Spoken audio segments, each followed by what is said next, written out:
Lesson 5. A holiday in Delhi. Do you recognize the picture given below? They are all places of historical importance and tourist interest in Delhi.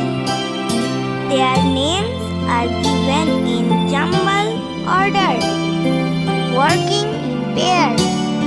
Find out their names and write them in the space given below. Parliament House, Rashtrapati Bhavan, India Gate, Red Fort, Lotus Temple, Qutub Minar. Dear students, let us now read about a trip to Delhi by two young children, Rishabh and Rishika. It was a lovely October morning. Delhi is so beautiful, thought Rishabh, as he looked out of the window of the speeding bus. How he and his sister Rishika had pestered their parents for a holiday trip to Delhi. Father, let us go to Delhi for the Puja holidays, Rishika had pleaded. Rishabh and his mother had fully supported her.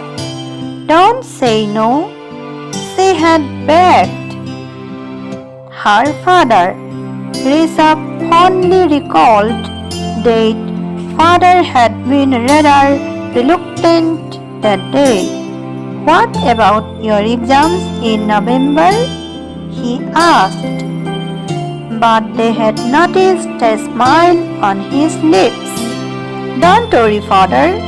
Rishika will do well, Rishabh recalled saying, and so will I. Their mother too was on their side, and ultimately father had agreed. We'll go by air, father, Rishika had pleaded. Say yes again. Okay, said father with a mischievous smile.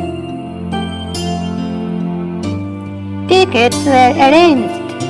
2 rooms were booked in a good hotel, and the trip chalked out in no time. 3 days later, they were in Maple Inn, a lovely hotel in South Delhi. It was a nice hotel with lavish lawns and a wonderful complimentary buffet breakfast. Everything about Delhi amazed Rishabh and especially Rishika. There was so much to see.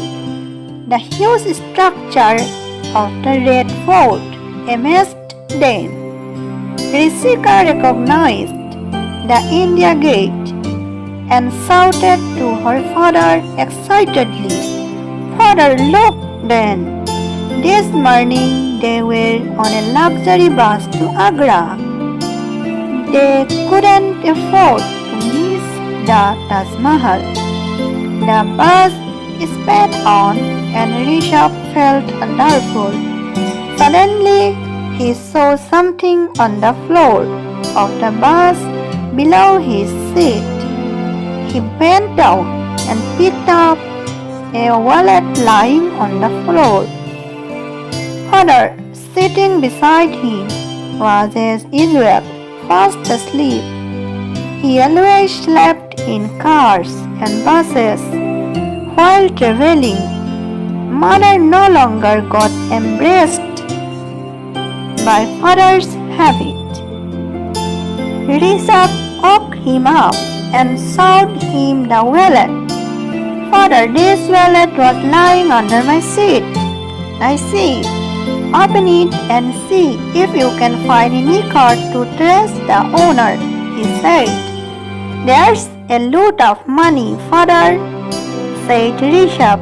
Is there? The wallet must be returned. See if you find something about the owner.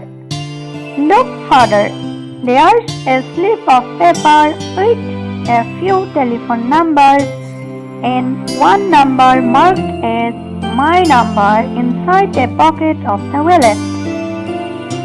He told his father. Shall we ring the person up? Rishabh said. You try, Rishabh, father said. Rishabh dialed the number from his father's mobile phone. A voice replied, Hello, Rajiv Sharma from Agra here. May I know who is speaking?